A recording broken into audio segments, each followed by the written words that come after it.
యెహోవా దగ్గర ఒక పెద్ద కోర్ట్ సిస్టమ్ ఉంటుంది పరలోకంలో. There is a big court system. ఈ భూలోకంలో ఉన్నవన్నీ కూడా పరలోకంలో నుంచి ఇమిటేట్ చేయబడినవి. మీకు జ్ఞాపకం చేస్తున్నాను, రోడ్లు కానీ, పోలీస్ స్టేషన్లు కానీ, కోర్టులు కానీ, జడ్జెస్ కానీ, ఇవన్నీ మనం లోకంలో చూస్తున్నాము. ఇవన్నీ పరలోకంలో నుంచి ఇమిటేట్ చేయబడి భూలోకంలో నిలబడినవి. ఇక్కడ నుంచి పరలోకం ఇమిటేట్ చేస్తుంది కాదు, అక్కడ నుంచి భూమి ఇమిటేట్ చేస్తుంది. సో ఇక్కడ జరుగుతున్న ఈ ఇన్సిడెంట్ నేను ఎక్స్ప్లెయిన్ చేస్తాను. అది ఒక కోర్టులో, పరలోకంలో ఒక కోర్టు ఉంది. ఆ కోర్టులో న్యాయాధిపతి ఎవరో తెలుసో? యెహోవా. అందరు యెహోవా అని చెప్పండి. యెహోవాకు మించిన న్యాయాధిపతి ఎవ్వరూ లేరు. ఆయన తీర్పు తీర్చాడు అంటే సాతాను దానికి లోబడాల్సిందే. సో న్యాయాధిపతి, ఇది కోర్టు. ఈ న్యాయాధిపతి దీనిపైన యెహోవా కూర్చొని ఉన్నాడు. ఇటువైపు యెహోషువ ఉన్నాడు, ఇటువైపున సాతాను నిలబడింది. సాతాను ఇక్కడ ఉన్నాడా, అక్కడ నిలబడ్డాడా? వాక్యంలో మళ్ళీ చదువుదామా. మరియు యెహోవా దూత ఎదుట ప్రధాన యాజకుడైన యెహోషువ నిలువబడుటయు సాతాను ఫిర్యాది అయి. సాతాను ఫిర్యాదు అయ్యాడంట. ఫిర్యాదు అవ్వడం ఏంటి? అధికారంలో ఉన్నవారు ఫిర్యాదు అవ్వరు.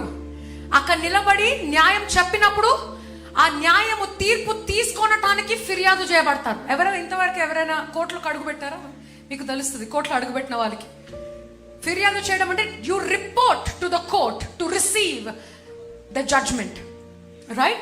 సాతానికి శక్తి లేదు. వాడు అక్కడ నించున్నాడంట, యెహోషువ ఇక్కడ నించున్నాడంట, యెహోవా కోర్టులో ఇక్కడ నించున్నాడంట.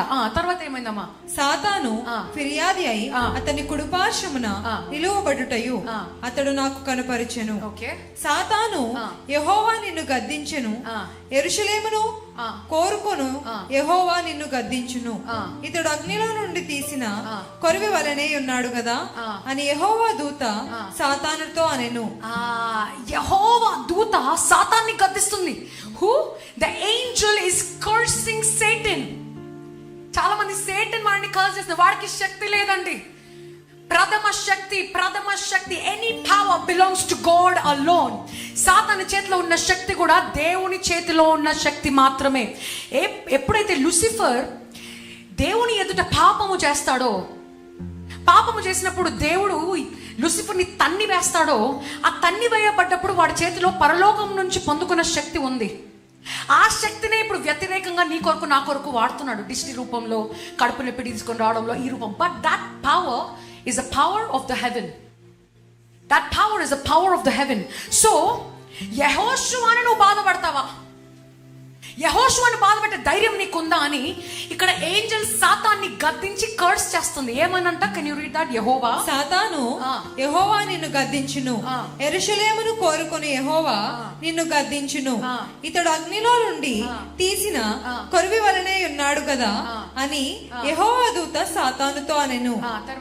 యెహోషువ మలిన వస్త్రములు ధరించిన వాడై దూత సముఖములో నిలవబడి ఉండగా, యెహోషువ మలిన వస్త్రములు ధరించిన వాడై దూత సముఖములో నిలవబడి ఉండగా, దూత సముఖములో యెహోషువ పైన మొత్తం సాయిల్డ్ క్లోత్స్ అంటే మట్టితో కూడిన ఖరాబైన పాత బట్టలు వేసుకొని యెహోషువ నిలబడ్డాడు.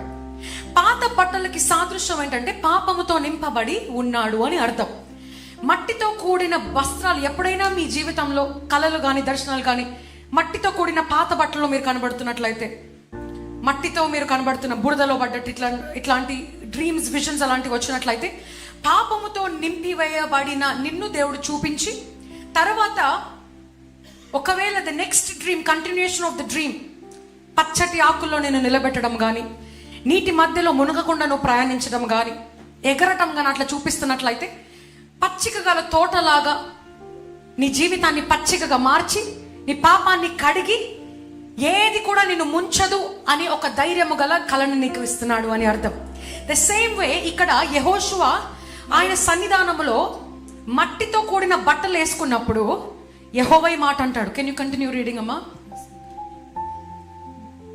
యెహోషువ మలిన వస్త్రములు ధరించిన వాడై దూత సముఖములో నిలువబడి ఉండగా, దూత దగ్గర నిలిచి ఉన్న వారిని పిలిచి ఇతని మైల బట్టలు తీసివేయడని ఆజ్ఞాపించి, నేను నీ దోషమును పరిహరించి ప్రశస్తమైన వస్త్రములతో నిన్ను అలంకరించుచున్నాను అని సెలవిచ్చెను. దూత దగ్గర నిలిచి ఉన్న వాణిని పరిశీలించి ఇతనిని మైల బట్టలు తీసివేయమని ఆజ్ఞాపించెను. నీ దోషమును పరిహరించి ప్రశస్తమైన వస్త్రములతో నిన్ను అలంకరించి ఉన్నానని సెలవిచ్చెను. The Lord has removed his sin, removed every curse upon his life. పాపము చేసినా సరే, పక్కన వారు నిన్ను దోషించడానికి, పక్కన వారు నిన్ను శపించడానికి, నీ జీవితము పాపముతో నింపబడిన జీవితమైనా సరే, ఆయన ఎదుట నువ్వు నిలబడినప్పుడు, నువ్వు ఆయన సన్నిధానంలో నిలబడినప్పుడు, సంఘానికి వచ్చి పాపం ఒప్పుకున్నప్పుడు, ఆయన ఎదుట దీనులుగా తలదించుకొని ఉండి నేను తప్పు చేశానయ్యా అని నువ్వు వచ్చినప్పుడు, నీ పాపాన్ని తొలగించి ఆ మైల బట్టలను తీసి కొత్తగా అలంకరింపబడిన వస్త్రాలను నీ పైన ధరింపజేసి ఉన్నాడంట. The Lord will remove every sin, every pain. నీ పైన ఎవరైనా పలికిన శాపాలు ఈరోజు ఆయన సన్నిధిలో ఈరోజు ఉండి మీరు ఒప్పుకొనచుండగా ప్రతి పాపం ఆయన తీసివేసి అలంకరింపబడిన బట్టలతో ఈరోజు మిమ్మల్ని నింపనై ఉన్నాడు. అలంకరింపబడిన బట్టలు అంటే సాతాను శపించే ధైర్యం ఉండదు. He cannot curse, he cannot touch you. సాతాను ఎదుటే మీరు గమనించినట్లయితే యెహోషువ పైన ఉన్న మైల బట్టలను, ఆ కర్సెస్ అన్ని కూడా సాతాను ఎదుటే దేవుడు తీసేసి అలంకరింపబడిన బట్టలను సాతాను ఎదుటే యెహోషువకి వేస్తాడు. దాని అర్థం ఏంటో తెలుసా?